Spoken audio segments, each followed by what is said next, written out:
her voice up the stairs and shouted, "Coming!" though she continued to rifle through the laundry because something sharp had tapped against the nail of her thumb. And if she could just snare one long finger around the smooth metal plate of the watch's back, yes, that had to be it, then she'd be only a moment longer. "I'm coming!" she said even more loudly, to stall for those extra seconds, even though the summons hadn't come again. She had it. Her fist closed around it and rested the palm-sized device, ticking and intact, up through the folds of cotton bedding and out of the vat.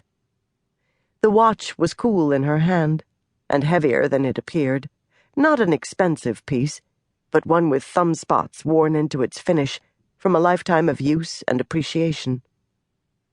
"Found it," she said to herself, and she shoved it into her apron's pocket for temporary safekeeping. "Mercy!" Again from upstairs, and impatient. "I said I was coming," she responded, as she hiked the hem of her skirts and bolted up the stairs, less ladylike than swiftly, back into the hall behind the kitchen.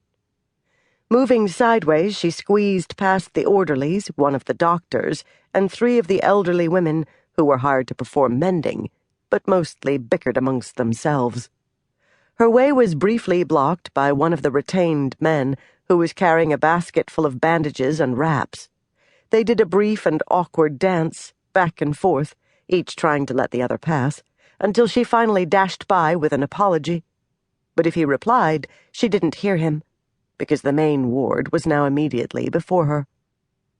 She entered it with a breathless flourish and stood panting, squeezing at the pocket watch in her apron and trying to spot Captain Sally in the sea of supine bodies lying on cots in varying states of health and repair. The rows ran 8 cots by 15 in this ward, which served as admittance, triage, and recovery room alike.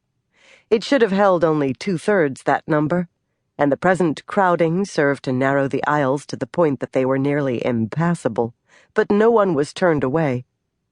Captain Sally said that if they had to stitch them standing up and lash them to the closet walls, they'd take every Confederate boy who'd been carried off the field. But she could make such declarations. It was her hospital, and she legally outranked everyone else in the building. The captain bit was not a nickname. It was a commission from the Confederate States of America, and it had been granted because a military hospital must have a military commander, but Sally Louisa Tompkins would accept no superior, and she was too wealthy and competent to be ignored. The din of the ward was at its ordinary hideous level, the groaning patients, creaking cot springs, and hoarse requests combining to form the usual background hum.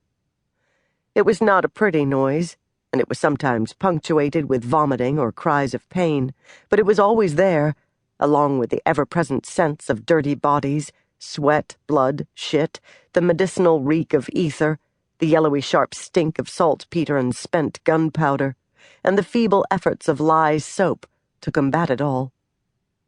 Mere soap, no matter how finely scented, could never scour the odors of urine, scorched flesh, and burned hair. No perfume could cleanse away the pork-sweet smell of rotting limbs and gangrenous flesh. Mercy told herself that the reek of the hospital wasn't any worse than that of the farm in Waterford, Virginia. That was a lie. It was worse than the summer when she'd gone out to the back 20 and found their bull lying with its legs in the air, its belly distended with the bloat of rot and a crawling carpet of flies. This was worse than that, because it wasn't the decomposition of beef lying in the sun, flesh dripping away gray and mushy. This was worse, because after a while the bull had faded and gone, its smell washed away by the summer rains, and its remains buried by her stepfather and brother.